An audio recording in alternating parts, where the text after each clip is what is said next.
ఫీజుల నియంత్రణకు సంబంధించి దొంగల పడ్డ 6 నెలలకు పోలీసులు వచ్చిన చందంగా పరిస్థితి తయారైంది. విద్యార్థుల తరపునే పుట్టినట్టుగా, విద్యార్థుల కోసమే పుట్టినట్టుగా, విద్యార్థుల తరపునే మాట్లాడుతున్నట్టుగా కొంతమంది వ్యవహరిస్తూ ఉన్నారు. నాకు తెలిసి ఈ కథ అంతా కూడా నేను ప్రత్యక్షంగా, పరోక్షంగా నాకున్నటువంటి సమాచారాలు, జర్నల్స్, మ్యాగజైన్స్, పేపర్లు, media, print media, electronic media, social media వీటన్నిటి సమాచారాలు వీటన్నిటి ద్వారా మనం తీసుకున్నప్పుడు ఇవాళ మన కళ్ళ ముందు మనకు కనిపిస్తున్నది ఏంటంటే, ఇలా స్పష్టంగా కనిపిస్తున్నది డిసెంబర్కి 9వ తరగతి సిలబస్ అయిపోతుంది. జనవరి నుంచి వాడు 10వ తరగతి సిలబస్ స్టార్ట్ చేస్తున్నారు ప్రైవేట్ కార్పొరేట్ స్కూల్స్లో. ఇక మళ్ళీ మార్చికి, ఏప్రిల్కి స్కూల్స్ అయిపోయేదాకా సిలబస్ అయిపోతే మళ్ళీ ఆ స్కూల్ తప్ప ఆ ప్రైవేట్ కార్పొరేట్ స్కూల్ తప్ప వేరే స్కూల్కి పోయే పరిస్థితి లేని పరిస్థితిగా తయారు చేస్తూ ఉన్నారు. ఇక ఏప్రిల్, మే, జూను, జూలై దాకా వీళ్ళు తిరుగుతూనే ఉంటారు. వాళ్ళందరూ భోగంగా పరగ మిగిలినట్టుగా కొద్దిపాటి పంటంతా ప్రైవేట్ కార్పొరేట్ విద్యా సంస్థలకు వెళితే పరగ మిగిలినట్టుగా ప్రభుత్వ పాఠశాలకు వెళ్తూ ఉన్నారు. అట్లా చెప్పాల్సి వస్తే ప్రభుత్వ ఉపాధ్యాయులు, ప్రభుత్వ విద్యాసంఘ రంగంలో పనిచేసే వాళ్ళందరూ కూడా వాళ్ళ పిల్లల్ని ఏ ప్రభుత్వ పాఠశాలలో జాయిన్ చేయించరు, ప్రిన్సిపాల్, హెడ్ మాస్టర్లతో సహా. సో ఈడబ్ల్యూఎస్ పేదలు, బీసీ, ఎస్సీ, ఎస్టీ పేదలు, మైనారిటీ వర్గాల్లో ఉన్నటువంటి పేద పిల్లలు వాళ్ళు ఫీజు కట్టలేని పరిస్థితుల్లో అందరి పిల్లల్ని స్కూల్కి పంపుతుంటే మా పిల్లల్ని కూడా స్కూల్కి పంపించాలన్నటువంటి ఆ కొద్దిపాటి అవగాహనతో పిల్లల్ని అక్కడ పంపిస్తూ ఉంటే అక్కడ కనీస మౌలిక వసతులు ఉండవు. సో ప్రభుత్వ విద్యారంగంలో సరిపడా టీచర్స్ ఉండరు, ఖాళీగా ఉన్న టీచర్ పోస్టులు భర్తీ చేయరు, పీఈటీ పోస్టులు భర్తీ చేయరు, ఆర్ట్ క్రాఫ్ట్కి సంబంధించిన టీచర్ పోస్టులు, మ్యూజిక్కి సంబంధించిన టీచర్స్ రిక్రూట్మెంట్ చేయరు, అవి ఉండనే ఉండవు. మ్యాథ్స్, ఇంగ్లీష్ సంబంధించిన టీచర్స్ ఉండనే ఉండరు. ఉన్నా కూడా ఇది నామాత్రంగా ఇంగ్లీష్ మీడియం ఉండదు. లేకపోతే ఏదైతే ఉందో 10వ తరగతి ఫలితాలు మీద డిపెండ్ అయి నడుస్తున్న క్రమంలో వాటి మీద రిజల్ట్స్ చూపించే ప్రయత్నం చేయరు. ఇది మనకి స్పష్టంగా కనిపెడతా ఉంది. ఇక దాంతో పాటు ప్లే గ్రౌండ్ ఉండదు, పిల్లలకి ఆటల పాటల కార్యక్రమాలు, కల్చరల్ యాక్టివిటీస్, మార్షల్ ఆర్ట్స్ కార్యక్రమాలు, లేకపోతే డ్యాన్స్ ప్రోగ్రాంలు, లేకపోతే ఏమంటారు గేమ్స్ అండ్ స్పోర్ట్స్, అథ్లెటిక్స్ సంబంధించింది కనిపించవు. సో ఇవన్నీ ప్రభుత్వ రంగంలో ఉండటానికి, ప్రభుత్వ రంగ భవనాల్లో కంప్యూటర్ ఉండదు, ల్యాబ్ ఉండదు, లైబ్రరీ ఉండదు, ఇవన్నీ ఉండవు. ముఖ్యంగా వాష్రూమ్లు ఉండవు. గర్ల్ చైల్డ్కి సంబంధించి వాష్రూమ్లు ఉండాలి, బాత్రూమ్లు ఉండాలి. యూనివర్సిటీకి వెళ్ళాలని ఇబ్బంది కదా గర్ల్ చైల్డ్కి. మన ఇంట్లో మన పిల్లలు, మన బిడ్డలు అంటే కొంచెం పెద్ద మనవాళ్ళు మనవరాళ్ళ వయసు అనుకుందాము. మగపిల్లలు అంటే ఎట్లా కట్ట యూనివర్సిటీకి వెళ్ళాలని ఇబ్బంది కదా గర్ల్ చైల్డ్కి. చాలా కంప్లైంట్స్లలో ఇది ప్రధానమైనటువంటి కీలకంగా మనకి కనిపిస్తూ ఉంది. కూలినాలు చేసుకునే పిల్లలు కూడా ప్రభుత్వ స్కూల్కి కాకుండా ప్రైవేట్ స్కూల్కి పంపడానికి కారణం గర్ల్ చైల్డ్కి టాయిలెట్స్, వాష్రూమ్లు ఇవ్వనేది ప్రధానమైనటువంటి ఇదిగా ఉంది. ప్రభుత్వాలకు చిత్తశుద్ధి లేదనేది సుస్పష్టమవుతుంది 79 ఏళ్ల స్వతంత్రం తర్వాత. సో ఈ క్రమంలో ప్రైవేటు విద్యారంగానికి మళ్ళినప్పుడు వాళ్ళు ఫీజులకు సంబంధించి ఎట్లాంటి నియంత్రణ లేదు. గైడ్లైన్స్ వరకట్న చట్టం లాగా ఉన్నాయి. 25% సీట్లు ఏదైతే ఉందో ఇలా పేద, బడుగు, బలహీన వర్గాలకు ఇవ్వాలని చెప్పేసి ఉన్నది.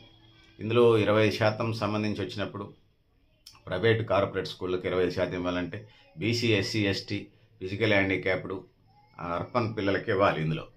సో ఇందులో ఎస్సీలకి 10%, బీసీలకి 6%, ఎస్టీలకు 4%. అంటే వాళ్ళ జనాభా ప్రకారం ఎస్సీ, ఎస్టీలకు ఇచ్చారు. బీసీలకు 6% అంట, 60% ఉంటే 6% అంట. ఇది పరిస్థితి. ఇంకా పిహెచ్సి పిల్లలకు సంబంధించి కానీ, వీధి బాలలకు సంబంధించి కానీ, హెచ్ఐవి పిల్లలకు సంబంధించి కానీ ఇందులో 25లోనే 5% కేటాయించాలి. ఇతర దీర్ఘకాలిక వ్యాధిగ్రస్తుల పిల్లలు ఎవరైతే ఉన్నారో వాళ్ళకి అలాట్మెంట్ చేయాలని.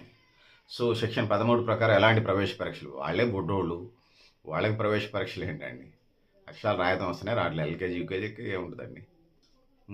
మళ్ళీ ఎల్కేజీ, యూకేజీలకే ₹1,00,000 ఫీజులు. ఇది 2026-27. ఇది ప్రభుత్వం నిమ్మక నీరెత్తినట్టుగా వ్యవహరిస్తూ ఉన్నది తప్పితే ఇంకొకటి లేదు. విద్యా సంస్థలు యాజమాన్యాలు అడగోలుగా సెక్షన్ 11 లేదు, సెక్షన్ 13 లేదు, అడగోలుగా యథేచ్ఛగా ఫీజుల్ని వసూలు చేసే కార్యక్రమం ఉన్నది. అడగోలుగా యథేచ్ఛగా ఫీజులను వసూలు చేసే విద్యా సంస్థల మీద సీజ్ చేయాలి, జరిమానాలు వేయాలి, నోటీసులు ఇవ్వాలి, జరిమానాలు వేయాలి, సీజ్ చేయాలి. అది జరుగుతుందా? సంబంధించిన పిల్లల్ని ఇతర స్కూల్స్కి ట్రాన్స్ఫర్ చేయాలి, సమీపంలో ఉన్న స్కూల్స్కి, ప్రభుత్వ ప్రైవేట్ స్కూల్స్కి వాళ్ళ ఇంట్రెస్ట్లో పెట్టి. నాకు తెలిసి తెలంగాణ రాష్ట్రంలో, భారతదేశంలో ఏ స్కూల్ని, ఏ విద్యా సంస్థని, దేన్ని కూడా కేజీ నుంచి పీజీ దాకా దేన్ని కూడా అట్లా చేసిన సందర్భాలు లేవు. సరే విద్యారంగానికి ప్రైవేట్గా ఇస్తున్నారంటే ఇక్కడ విచ్చలబెడతానే ఉంది. వరకట్ట చట్టంలాగా ఉన్నాయి ఆ చట్టాలంటే, విద్యారంగానికి సంబంధించినటువంటి చట్టాలు. సో ఈ పరిస్థితుల్లో మనం జీవిస్తున్న పరిస్థితి మనం చూస్తూ ఉన్నాం సోదరులారా, సోదరిమణులారా.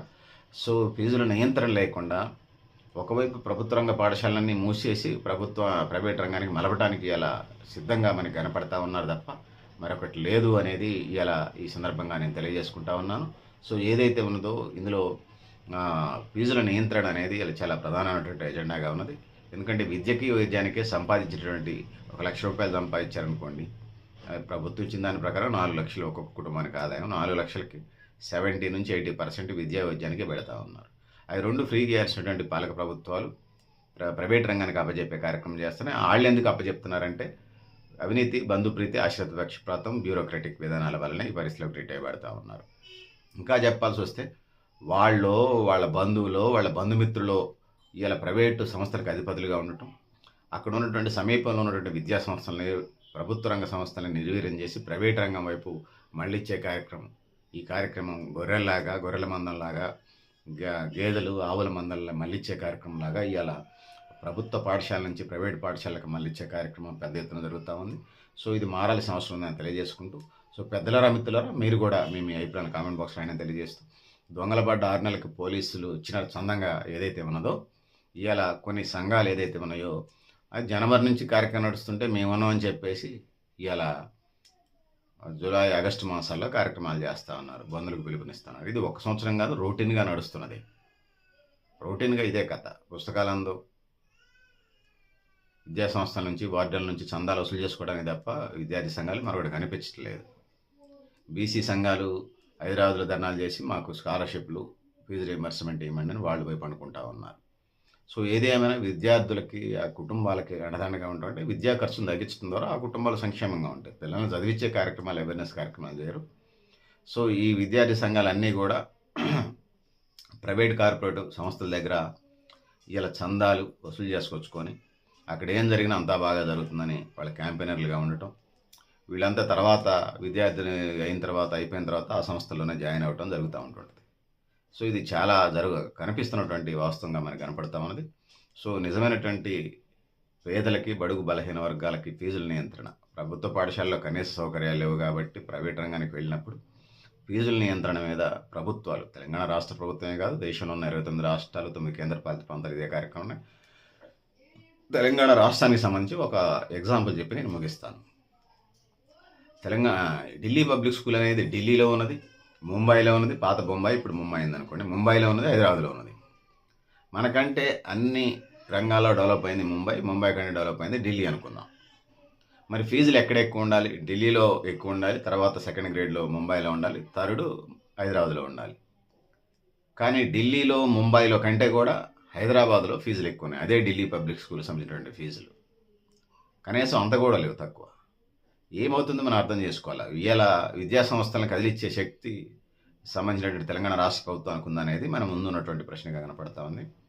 యథా రాజా తథా ప్రజ అంటారు. పాలించేటువంటి పాలక వర్గాలు, తెలంగాణ రాష్ట్ర ప్రభుత్వం, కేంద్ర ప్రభుత్వాలు ఇట్లాంటి అడ్మినిస్ట్రేషన్ మీద గ్రిప్ లేనితనం వల్లనే ఈ పరిస్థితులకు నెట్టివేయబడుతున్నాం. ఇంకా డిఈఓలు, ఎంఈఓల సంగతి చెప్పనక్కర్లేదు. వాళ్ళు ప్రైవేట్ సంస్థలకు సంబంధించి, ప్రభుత్వ పాఠశాలలకు సంబంధించి కార్యక్రమాలు ఉంటే మాకు ఆ సర్వే పని ఉంది, ఎస్ఐఆర్ పని ఉన్నది, ఓటర్ వెరిఫికేషన్ పని ఉన్నది, ఇంకొక మా స్టాఫ్ మీటింగ్స్ ఉన్నాయి, మా చుట్టాల ఇంట్లో కార్యక్రమాలు ఉన్నాయి, ఓణీల ఫంక్షన్లు, పంచకట్టు వేడుకలు, పుట్టినరోజు వేడుకలు ఉన్నాయి, నడిపోతాను అంటారు. కానీ ప్రైవేటు, కార్పొరేట్ విద్యా సంస్థలకు వచ్చినప్పుడు ఈ ఎంఈఓలు, డిఈఓలు అందరూ కూడా వాళ్ళ ఇంట్లో మనిషి చచ్చిపోయినా అక్కడ కనపడి, మనిషి చనిపోయిన అక్కడ కనపడి మళ్ళీ ఈ కార్యక్రమాలకు అటెండ్ చేస్తున్న పరిస్థితి టన్నుల కొద్దీ, లక్షల కొద్దీ టన్నుల కొద్దీ ఉన్నాయని చెప్పదలుచుకున్నాం. సో పెద్దలారా, మిత్రులారా, మీరు కూడా మీ అభిప్రాయాన్ని కామెంట్ బాక్స్లో నేను తెలియజేస్తూ, నేను గరిడేపల్లి సత్యనారాయణ, ఇంగ్లీష్ ఆర్గనైజేషన్, మీరు కూడా మీ అభిప్రాయాన్ని కామెంట్ బాక్స్లో రాయండి. నేను చెప్పేదల్లా మీరు నమ్మొద్దు, మీరు కూడా క్రాస్ చెక్ చేయండి. ఆ విధంగా ముందుకు వెళదాం. సో పెద్దలారా, మిత్రులారా, థ్యాంక్ యూ ఉండాలి.